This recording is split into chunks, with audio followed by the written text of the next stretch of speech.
बिस्मिल्लाहिर्रहमानिर्रहीम। दोस्तान गिरामी, अल्लाह साईं जल्ल शानु जेके तव्हां असांजे मथां रोज़ा फ़र्ज़ कया आहिनि, अगरि को ॼाणी वाणी रोज़ो भञे थो या कंहिंखां रोज़ो भॼी पियो ॼाणी वाणी में, त उनजे लाइ कफ़ारे जो हुकुम आहे।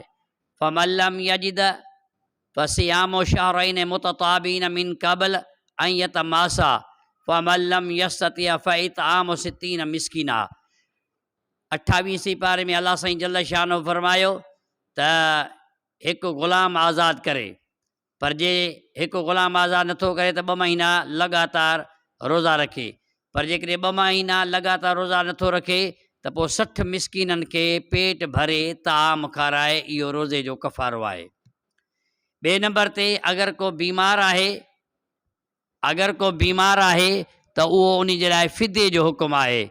यानी शुगर वारो मरीज़ उन में बुखियो रहणु शुगर खे वधाईंदो आहे, या ॿियो को मर्ज़ जंहिंजे लाइ डॉक्टर साहब तस्दीक़ करे लिखत में ॾिए त हीउ शख़्स रोज़ो रखंदो त हिन जो मर्ज़ वधी वेंदो, उन जे लाइ फ़िदियो आहे।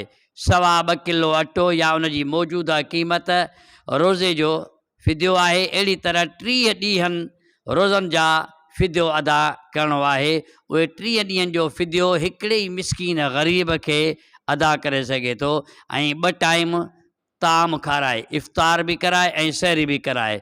इहो आहे उन शख़्स जे लाइ फ़िदियो जेको बीमारी हालत में आहे या दाइमुल मरीज़ आहे, या जंहिंजे लाइ डॉक्टर साहब चवनि था त हे रोज़ो रखंदो त हिन जो मर्ज़ वधी वेंदो। इहो रोज़े जो कफ़ारो आहे।